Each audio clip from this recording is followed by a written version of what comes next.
C'est un mystère qui a commencé il y a plus de 17 ans au Pakistan, dans le camp de réfugiés de Nazirbagh. Depuis, il ne s'est pas passé une semaine sans que quelqu'un me demande où elle se trouve. En 1984, le photographe Steve McCurry fait le portrait d'une jeune fille au regard incandescent, inoubliable. La photo qui témoigne de cette rencontre va rendre le visage de cette jeune fille célèbre dans le monde entier. Mais ce visage n'a pas de nom.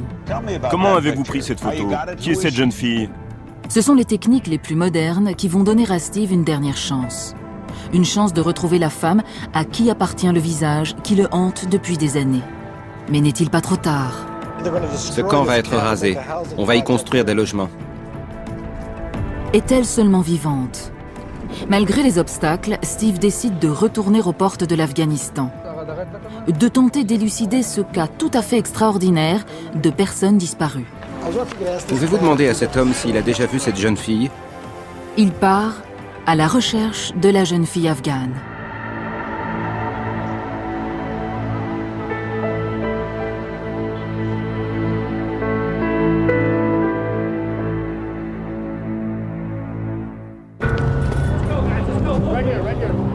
New York, 11 septembre 2001.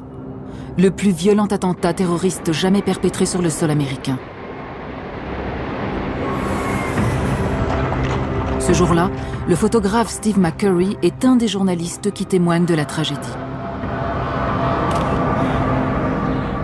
Depuis des dizaines d'années, il couvre les conflits les plus violents aux quatre coins de la planète. Mais c'est à quelques rues de chez lui qu'a lieu l'événement le plus tragique de son existence. Cette journée de cauchemar à New York, il n'est pas le seul à la vivre. Mais rares sont ses compatriotes qui connaissent aussi bien le pays vers lequel soudain tous les regards se tournent, l'Afghanistan. Depuis 23 ans, il fréquente ce pays dévasté par la guerre. Ses photos ont dévoilé les souffrances de tout un peuple.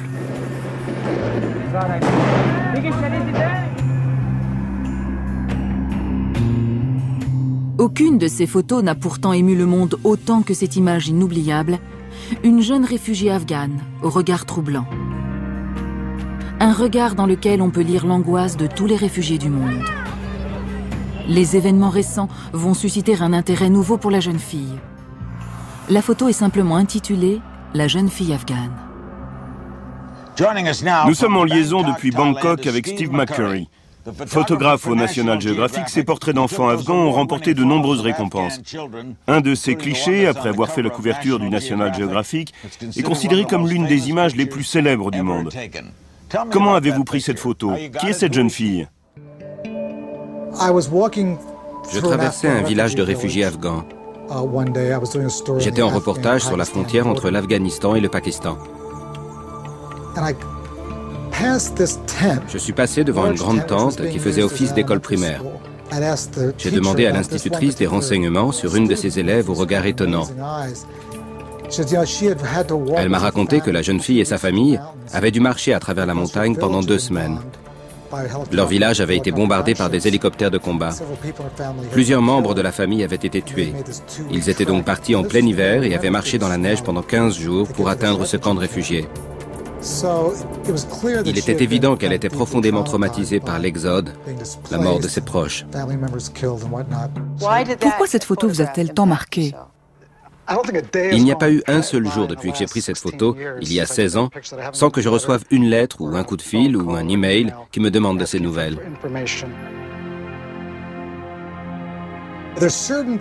Certaines photos ont un rôle de déclencheur.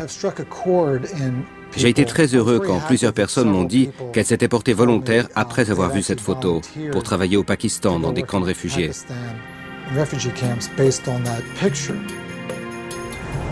Steve veut lui faire partager tout l'espoir qu'elle a pu susciter chez d'autres. Il veut connaître le parcours qui se cache derrière ce regard. Que lui est-il arrivé? Est-elle encore vivante? Le temps presse. Les chances de retrouver la jeune fille afghane se réduisent.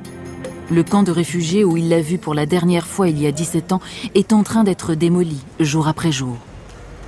Et en Afghanistan, la guerre fait toujours rage. Il a déjà essayé de la retrouver. Mais pour élucider le mystère, c'est la première fois qu'il sera assisté par une équipe de spécialistes.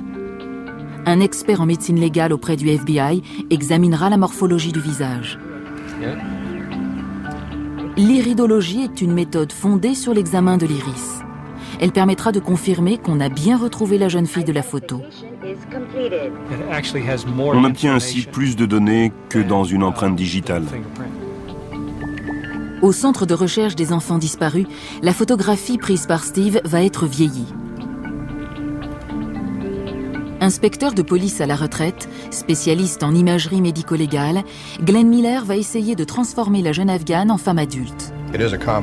On utilise beaucoup d'imagination et quelques données scientifiques.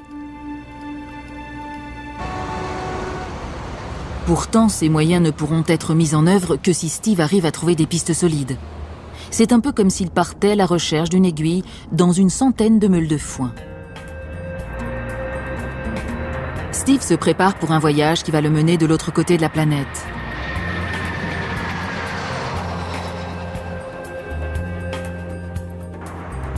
« 11 000 kilomètres et 2 jours plus tard, il arrive à Peshawar, au Pakistan.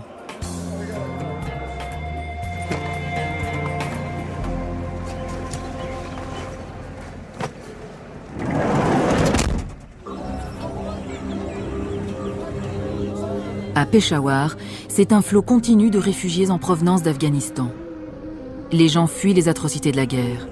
Une guerre qui dure depuis 23 ans et qui a fait 1 500 000 morts et 3 500 000 réfugiés.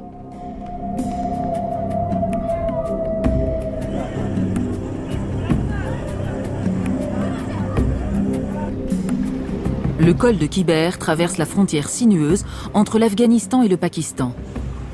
C'est un passage obligé. Située non loin de là, la ville de Peshawar a donc vu passer nombre d'envahisseurs, de marchands et de voyageurs. Aujourd'hui, Peshawar mélange le passé et le monde moderne. C'est un tapis qui se déroule du 2e jusqu'au 21e siècle. Ça fait 31 heures que j'ai quitté New York. Je ne suis pas venu ici depuis 4 ans. Tout est à peu près pareil. Je ne crois pas que la ville ait beaucoup changé depuis ma première visite il y a 22 ans. Ils ont toujours leurs cars bariolés. Steve commence immédiatement sa recherche. Les chances de retrouver cette femme sont faibles. Aujourd'hui, elle a probablement le visage dissimulé derrière une burqa, parmi des millions de passants. Elle est peut-être encore réfugiée ici. Elle est peut-être retournée en Afghanistan. Elle n'est peut-être plus en vie.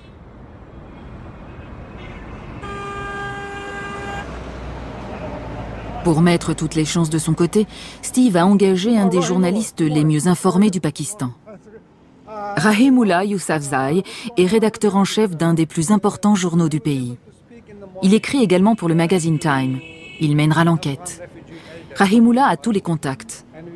Il est un des très rares journalistes à avoir interviewé Oussama Ben Laden. Pour lui, cette recherche a aussi un enjeu. Voilà maintenant 25 ans que Rahimullah écrit sur la détresse des réfugiés afghans. Des réfugiés afghans, il y en a des milliers de jeunes filles. Mais cette image est restée.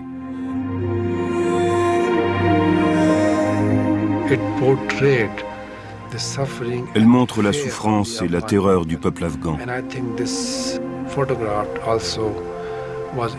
Et c'est aussi cette photo qui a encouragé et motivé beaucoup de gens à venir en aide aux réfugiés.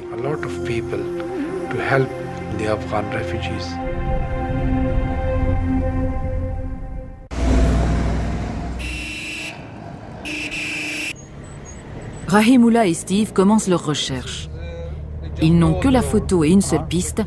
Steve se souvient de l'institutrice qui enseignait sous la tente ce jour-là, en 1984. Elle avait perdu une jambe en marchant sur une mine. S'ils arrivent à retrouver l'institutrice, celle-ci saura peut-être ce qui est arrivé à la jeune élève. Le mieux, c'est de commencer l'enquête dans le bureau où les réfugiés afghans viennent faire une demande d'aide, d'abri ou de nourriture.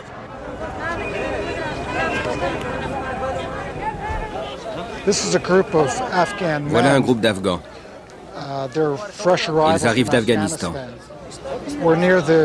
Nous nous trouvons tout près du camp de Kachagari, tout près de Peshawar. C'est incroyable. Ça fait presque 20 ans que les Afghans affluent ici.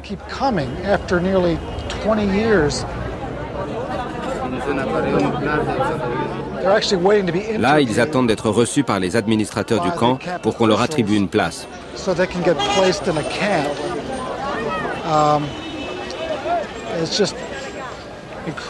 C'est incroyable. La même scène aurait très bien pu se passer il y a 15 ans. Et en voyant ces visages, je me souviens de la jeune réfugiée afghane. J'ai pris sa photo dans le camp. Son histoire pourrait très bien être celle de toutes les femmes qui attendent ici.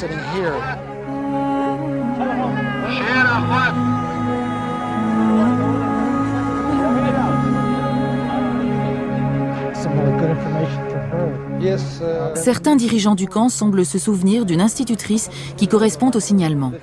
Ils promettent de donner suite. 17 ans après, Steve retourne au camp de Nazirbag, là où il a rencontré la jeune Afghane. Ce qui était un abri temporaire est devenu la résidence permanente de quelques 100 000 réfugiés afghans. Les tentes ont été petit à petit remplacées par des constructions plus solides en terre séchée. La vie n'est certes pas facile, mais l'entraide au sein de la communauté apporte une certaine stabilité et un peu de réconfort. Cette stabilité est aujourd'hui menacée.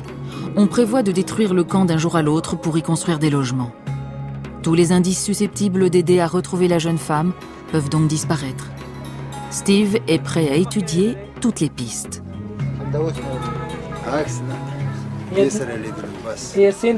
Il voit la photo pour la première fois et il n'a jamais rencontré cette femme.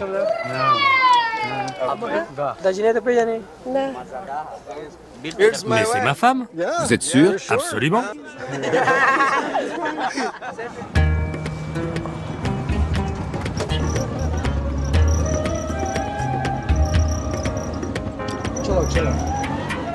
C'est combien une photo? Les rôles s'inversent. Steve se retrouve de l'autre côté de l'objectif.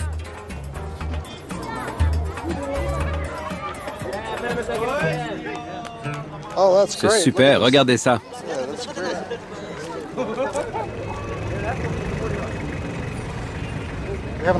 On a rendez-vous avec les anciens. J'espère qu'ils sauront me dire où elle vit maintenant.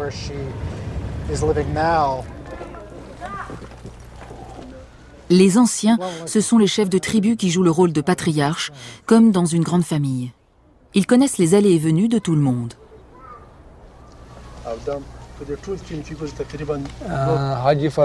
Haji Farouk dit qu'il cherche cette fille depuis 3 jours.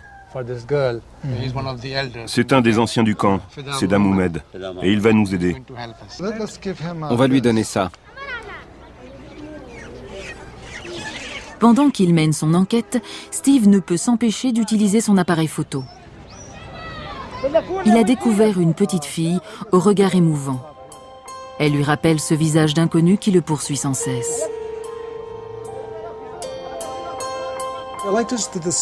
J'aime partir à la découverte de tout ce qui m'entoure.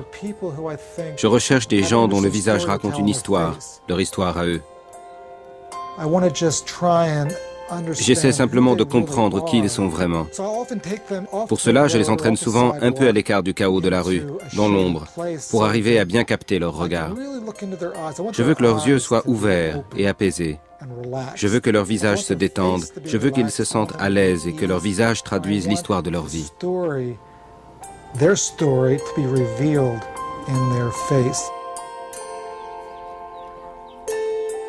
Un moment fugace comme celui-ci avait déjà été à l'origine de l'inoubliable portrait de la jeune fille afghane. Cela fait 24 ans que Steve travaille régulièrement au Pakistan. À chaque visite, il trouve toujours le temps d'aller voir son vieil ami Salam. Tu as dû te demander où j'étais passé. Tu pensais que j'étais où? Tu m'avais oublié, hein? En fait, je voulais t'appeler, mais je t'ai vu dans le National Geographic. Quand ça? Ça doit bien faire 4 ou 5 mois. Tu étais à Singapour ou un endroit comme ça. Tu veux dire que c'est passé dans le journal? Non, à la télévision, c'était bien toi. Alors j'ai dit à mes gosses, à mon fils, regarde Steve, je le connais. Et l'autre jour, j'en ai parlé à des Allemands. Tu sais, tout le monde veut cette photo. Laquelle? Celle du National Geographic. D'accord. Les gens en raffolent. C'est vrai? En fait, je suis de retour ici pour retrouver cette fille. Nous sommes de retour au centre de recherche des enfants disparus. Glenn Miller travaille à vieillir le cliché de Steve. Là, ce que j'essaie de faire, c'est de rabaisser le bord des paupières, un petit peu, pour lui donner un regard plus âgé. Je mets de l'ombre autour des yeux. Là, j'assombris la peau.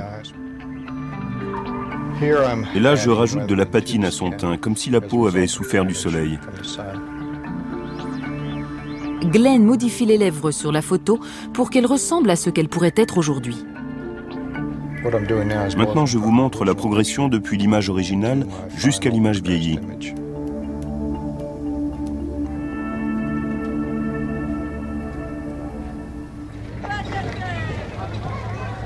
Pendant ce temps, à Peshawar, Steve reçoit de bonnes nouvelles. On a retrouvé l'institutrice. C'est un moment très émouvant pour moi, parce qu'enfin, après 16 ans, je vais pouvoir apprendre ce qui est arrivé à cette jeune fille. Elle est peut-être retournée en Afghanistan, elle est peut-être mariée, elle a une famille. J'ai vraiment hâte de savoir ce que la vie lui a réservé depuis toutes ces années. 17 années se sont écoulées. Steve se retrouve face à l'institutrice qui, ce jour-là, l'avait autorisé à entrer sous la tente de l'école. Je me promenais dans le camp de Nazirbagh. Il y avait une tente. Je me souviens de vous. Vous étiez l'institutrice. Je me suis dit que ma meilleure chance de retrouver une trace de cette jeune réfugiée, c'était de vous retrouver, vous. Je voudrais vous montrer la photo de cette jeune fille et vous demander si vous vous souvenez de son visage. La femme est prête à les aider, mais elle a dû voir des milliers de visages tout au long de sa vie. Elle se souvient de cet élève? Oui. L'institutrice nous propose de nous amener à l'école. L'école existe toujours. Elle reconnaît le visage de la jeune fille, mais ignore ce qu'elle est devenue. J'ai demandé s'ils avaient des registres de cette époque. Elle dit que c'est possible. Elle pourra les consulter. Ensemble, ils retournent à l'endroit même où tous les deux ils avaient rencontré la jeune Afghane. C'est l'école où j'ai pris la photo de la jeune réfugiée en 1984. À l'époque, c'était une tente. Aujourd'hui, c'est une véritable école avec des salles de classe et des tableaux noirs. On va tenter de consulter les registres de l'époque pour voir si on peut retrouver sa trace. Le monde dans lequel Steve pénètre est un monde secret. Des visages innocents que peu de gens peuvent voir.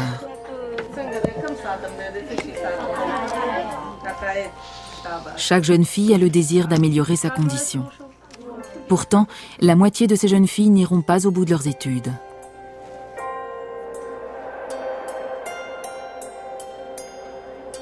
Certaines n'atteindront même pas l'âge adulte. Malgré les terribles circonstances, l'espoir demeure. Pour les réfugiés afghans, l'éducation est la promesse d'une vie meilleure.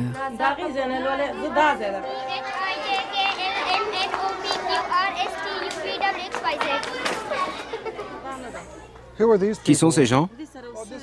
Dans une des classes, ils obtiennent un renseignement. Cette jeune fille dit qu'elle la connaît. Elle était dans la même école qu'elle. Cette fille-là. Mais quand elle était toute petite, elle dit qu'elle connaît sa famille.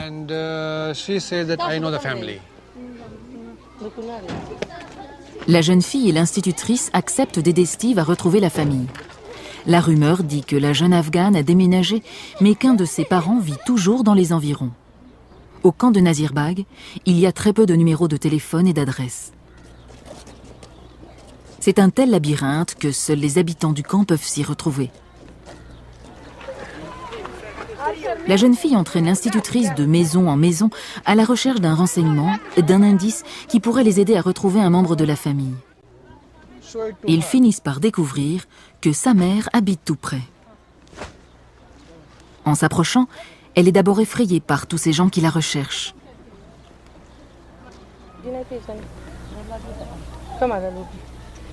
Mais quand on lui montre la photo, elle reconnaît tout de suite le visage.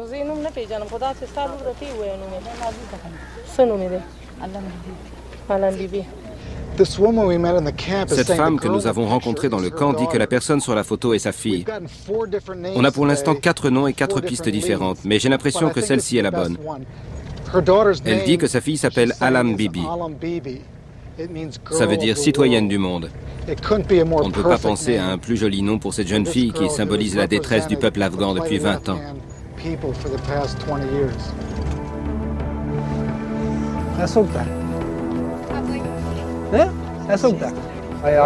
Je lui ai demandé qui c'était et il a répondu « c'est ma maman ». C'est incroyable.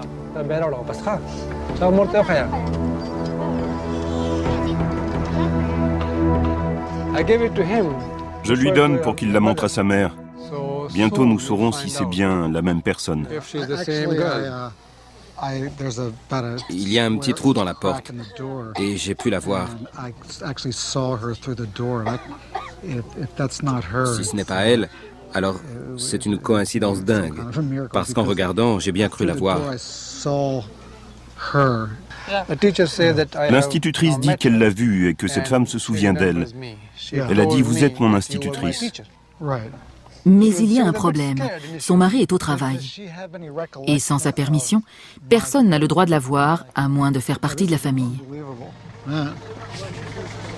Alors il faut attendre demain. Je sais, on voudrait régler ça tout de suite, maintenant. On est à la fois si près et si loin du but. Mais malheureusement, tu n'as pas le droit. Il y a des contraintes culturelles. On doit accepter les coutumes.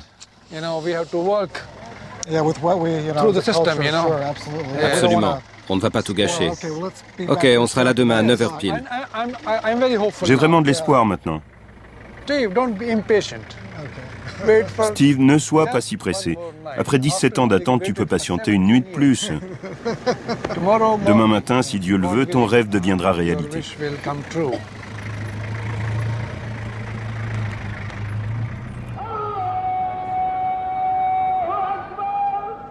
Après tant d'années, Steve doit attendre une nuit de plus avant de rencontrer Alam Bibi, qui est peut-être la femme dont le regard l'a bouleversé. Le soir, pour se changer les idées, il va se promener dans la vieille ville.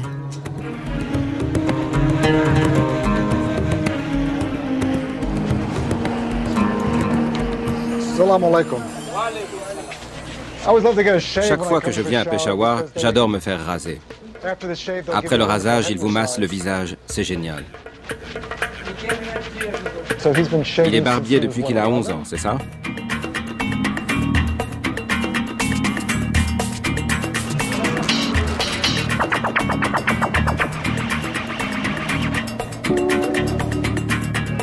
Oh my God. Oh, I think pass on that.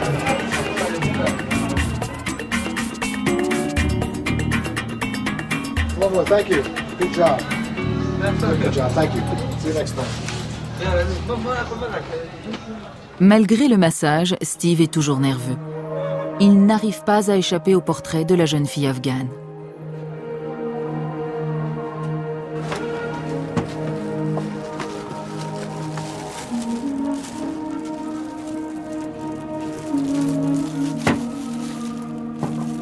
Vous pouvez me faire un prix? D'accord, je vous fais un rabais de 15 roupies. Vous savez pourquoi je vous demande un prix? Ça, c'est le prix pour les gens d'ici. C'est moi qui ai fait la photo. C'est moi qui l'ai photographié. Vous voyez le nom là? Steve McCurry. Alors pour vous, c'est 80 roupies. 80 roupies? Vous me faites un rabais de 20 roupies pour ça? Vous êtes très généreux. C'est la fin d'une longue journée. Demain, il espère s'approcher du but. Je n'ai pas beaucoup dormi cette nuit. Je suis trop impatient, mais j'espère que tout va bien se passer.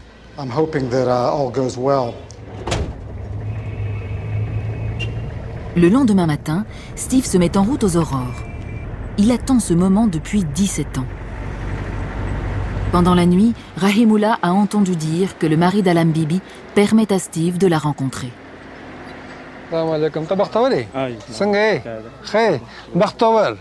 C'est lui le mari de la dame. Génial. Dis-lui simplement que nous sommes ravis de les rencontrer et très heureux qu'ils nous ouvrent leur maison pour rencontrer la famille.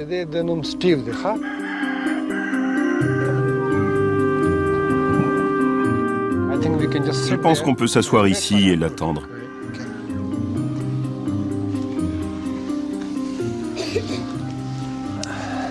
Eh bien voilà, c'est le moment de vérité.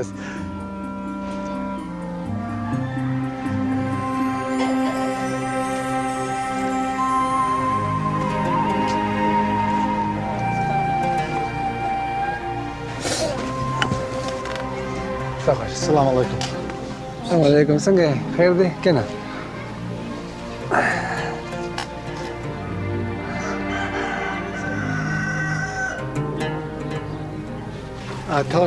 Dis-lui que c'est extraordinaire de la revoir.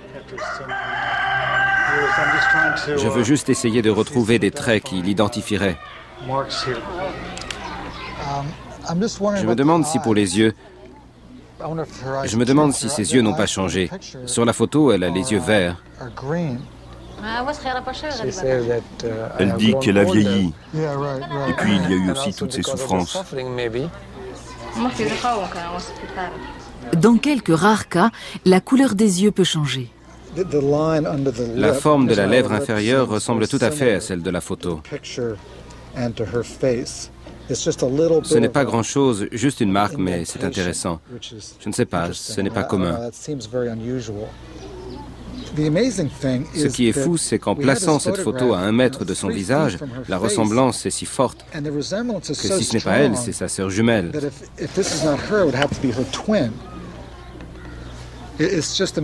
C'est terrible d'avoir une telle ressemblance et de ne pas être à 100% sûr. Alam Bibi a grandi dans le camp de réfugiés de Nazirbag. Aujourd'hui, elle vit avec son mari et ses 3 enfants dans un village à 5 km de là. Son 4e enfant va naître d'un jour à l'autre.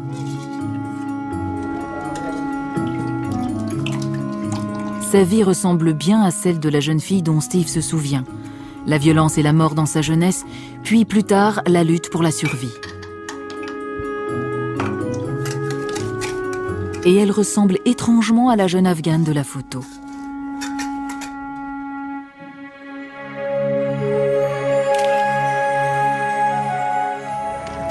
La vie de cette famille est absolument incroyable.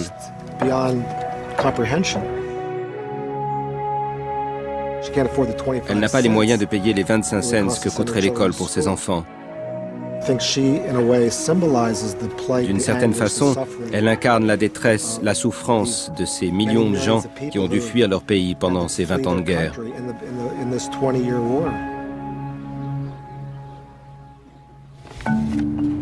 Mais Alam Bibi est-elle la jeune fille afghane?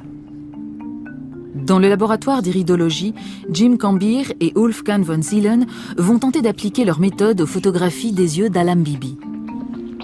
D'habitude, en iridologie, on passe les véritables yeux au rayon infrarouge. Pour les photos, c'est différent. La précision du diagnostic dépendra de la définition de l'image. La méthode ne s'appuie pas sur la couleur des yeux. Elle ne s'attache qu'à l'analyse des tissus de l'iris. Les clichés des yeux d'Alam Bibi sont chargés dans l'ordinateur. 17 années de mystère sont traitées en quelques instants. Voici l'iris que nous venons d'analyser. Sa structure présente de larges crêtes. Comparé à l'œil gauche de notre photo originale, 45% des données de l'iris ne correspondent pas. Seulement 55% correspondent. Il y a une vraie différence. Le degré de différence est le même que celui qu'on obtiendrait entre mes yeux et les vôtres.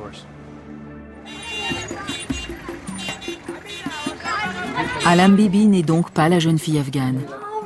Déçu, Steve va de nouveau consulter les anciens au camp de Nazirbag. Ils ont peut-être de nouvelles pistes. Depuis quelques jours, Haji Farouk fait le tour du camp en montrant la photo. 2 hommes se sont présentés. Ils disent qu'ils connaissent cette personne. Leur tante était voisine de celle de la famille de la jeune fille, dans un camp où on regroupait les orphelins à Nazirbag. Ils disent qu'elle habite maintenant en Afghanistan, près de Tora Bora. Ils proposent de partir pour tenter de la retrouver.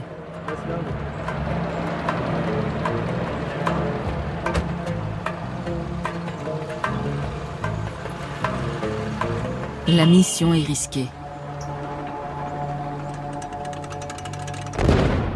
La guerre fait rage dans la région, qui était, il y a encore peu de temps, un des fiefs d'Oussama Ben Laden. Leur mission prendra peut-être des semaines. Rien n'est certain.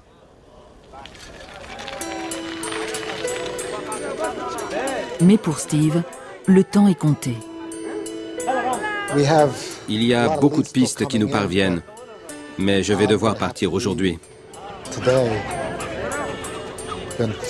Nous avons passé le camp au peigne fin, on a parlé à autant de monde que possible. On a fait de notre mieux, vraiment. Rahimullah, qui travaille avec moi, est un journaliste très réputé ici. C'est lui qui va continuer l'enquête. La veille de son départ, Steve va visiter le cimetière de Nazirbag. Il se souvient d'une vieille rumeur selon laquelle la jeune Afghane serait morte à l'âge de 13 ans en donnant naissance à un bébé. À perte de vue, les tombes anonymes témoignent des millions d'expatriés qui n'auront jamais revu leur pays.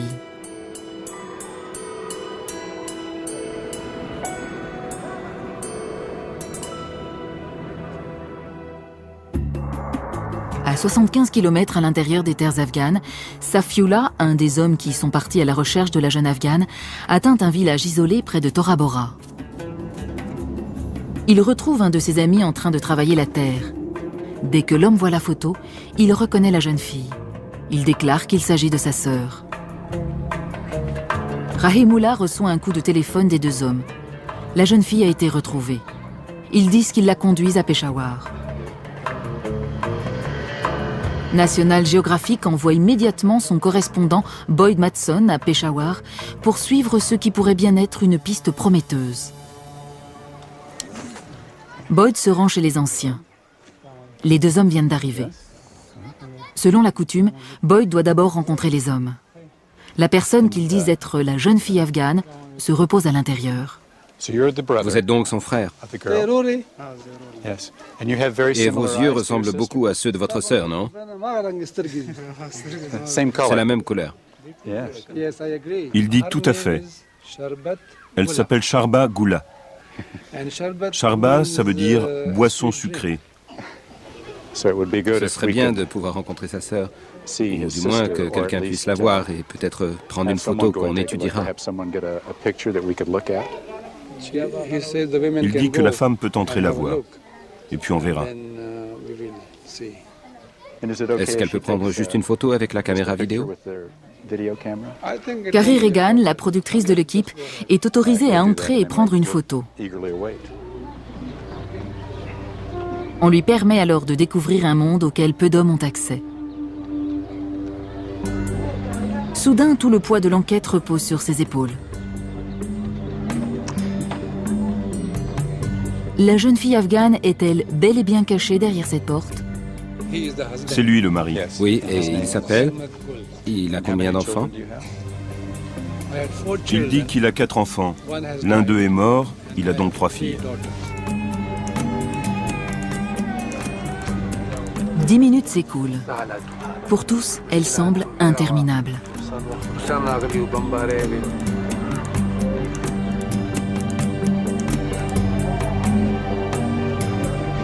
Alors, Carrie? C'est intéressant. J'ai des photos à vous montrer.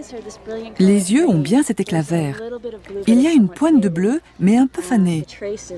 Ces marques sur l'iris, ces marques, elles ressemblent à celles de la photo.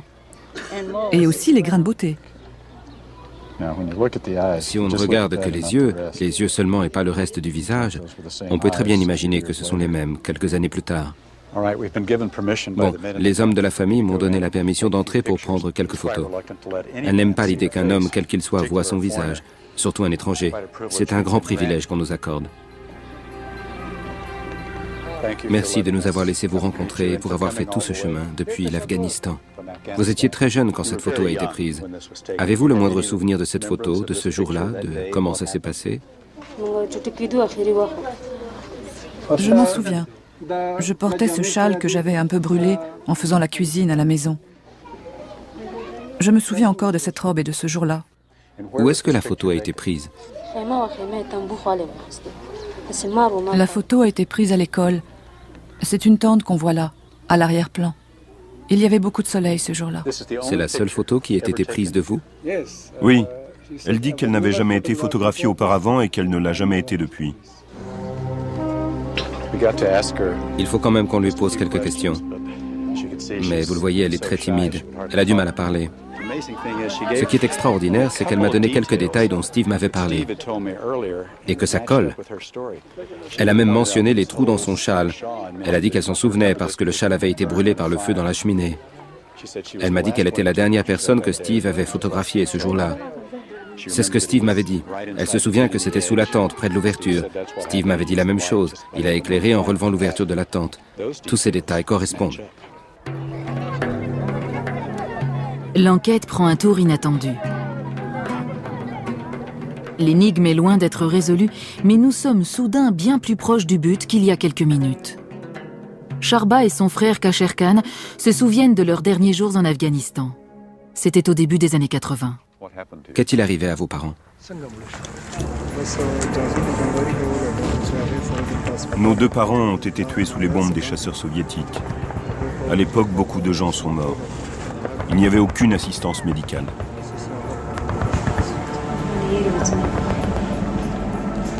Je ne me souviens plus vraiment de nos parents. J'étais toute petite.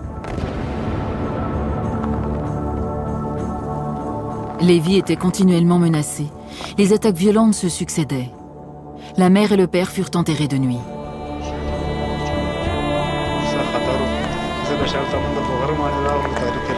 Nous avons fui avec notre grand-mère.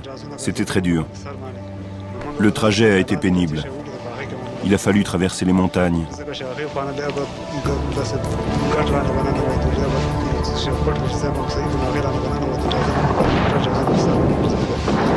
Les avions et les hélicoptères russes nous survolaient, ils cherchaient des cibles.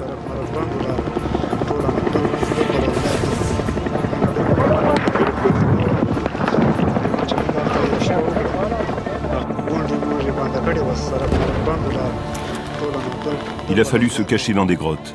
Il faisait très froid.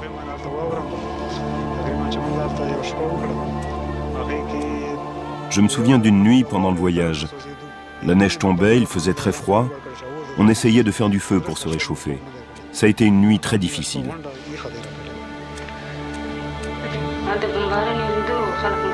Quand je suis arrivée au Pakistan, dans le camp, j'ai toujours eu peur des avions. Je pensais qu'ils allaient encore nous bombarder, qu'ils allaient nous tuer. À l'âge de 13 ans, Sharba fait un mariage arrangé. J'ai été heureuse, disons, la première année. Mais après, il y a eu beaucoup de souffrances.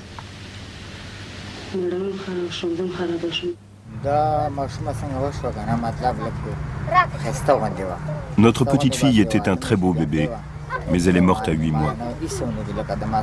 Elle est tombée malade pendant que je travaillais. On l'a emmenée à l'hôpital de la ville, mais elle est morte quand même.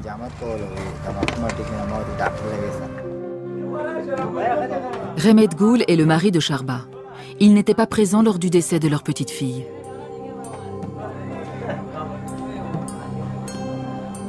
Il travaille à Peshawar, car il n'y a pas de travail pour un boulanger dans les montagnes isolées d'Afghanistan. Depuis leur mariage, il a passé la plus grande partie de sa vie loin de son foyer. Il envoie de l'argent à sa famille.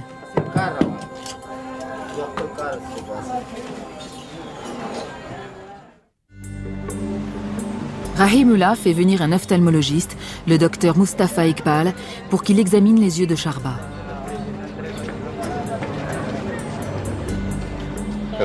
Il faut que je vous avoue que je sens une poussée d'adrénaline à l'idée d'être si près du but. Toute l'histoire concorde. Là, c'est le moment de vérité. Le docteur va examiner son iris pour voir s'il y trouve les mêmes petites taches.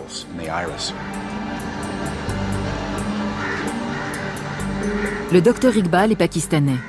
Il a fait ses études dans un des services de chirurgie ophtalmologique les plus prestigieux du monde, au Moorfields Hospital de Londres. Ce qu'il y a de plus frappant dans la photo de l'époque, c'est ce bleu profond autour des yeux. Et nous le retrouvons ici. Quand elle regarde vers le ciel, on voit toujours bien le bleu de l'iris. Oui, il y est bien là. L'autre élément que nous recherchons, c'est cette marque ici. Elle correspond très bien à celle de la photo d'origine. Nous nous intéressons aussi à la forme de la lèvre supérieure. On peut voir qu'elle est plus ou moins demeurée intacte. Il n'y a pas de doute, c'est bien la même femme. Nous avons retrouvé la jeune fille afghane. Le Saint Graal. Oui, nous avons retrouvé le Saint Graal.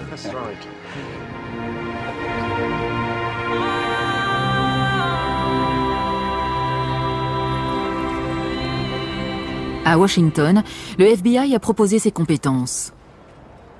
Tom Moucheno est expert en médecine légale. D'habitude, il passe ses journées à identifier des malfaiteurs à partir d'images de caméras de surveillance. Aujourd'hui, il aide à venir à bout de 17 ans de mystère.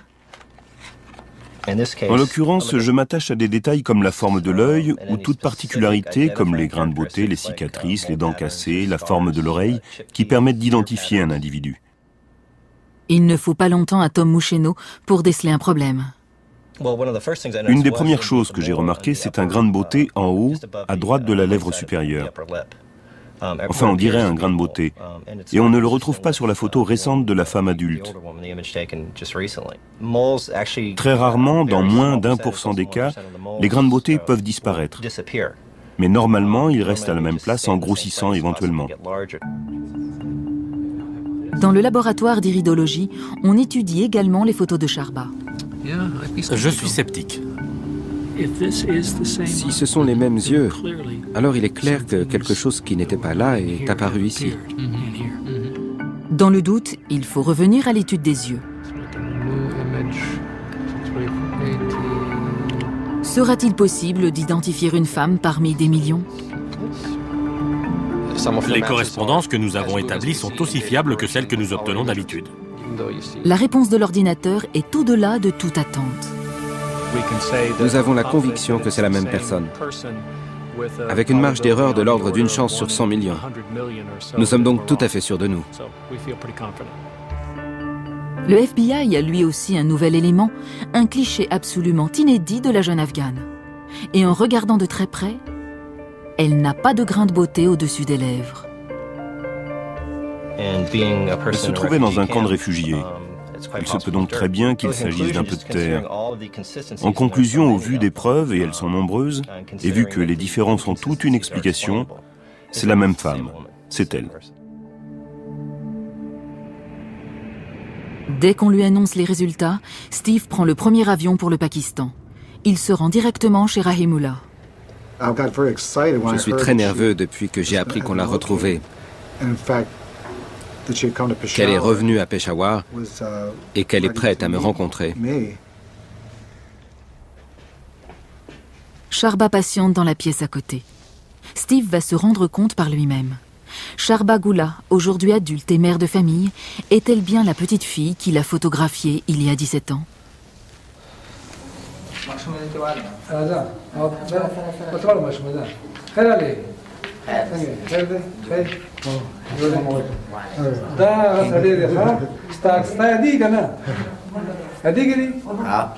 Elle dit « Je me rappelle de vous ». C'est vrai? Parce que ça fait longtemps. Je savais déjà à l'époque, rien qu'en voyant son visage, que son existence était très difficile. Mais je suis très triste d'apprendre qu'elle a perdu ses deux parents depuis, pendant la guerre. Je suis désolé. C'est extraordinaire de la revoir, de revoir ses yeux. Je la trouve en forme, après 17 ans de vie en Afghanistan, dans un camp de réfugiés. Son regard est toujours aussi vif et tellement pénétrant, aujourd'hui comme il y a 17 ans.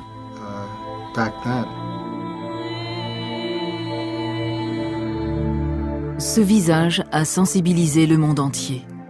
Il a désormais une voix. L'histoire de Sharba en incitera peut-être d'autres à soutenir les réfugiés du monde entier dans leur combat pour ce qu'ils désirent le plus au monde, la paix et l'éducation.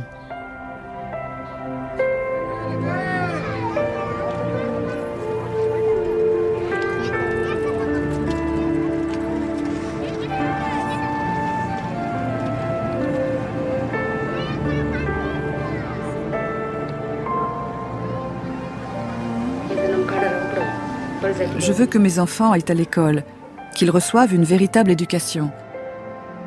Quand on est éduqué, on peut tout apprendre. On peut améliorer son existence. Moi, j'ai dû abandonner l'école, mais je veux que ce soit différent pour mes enfants.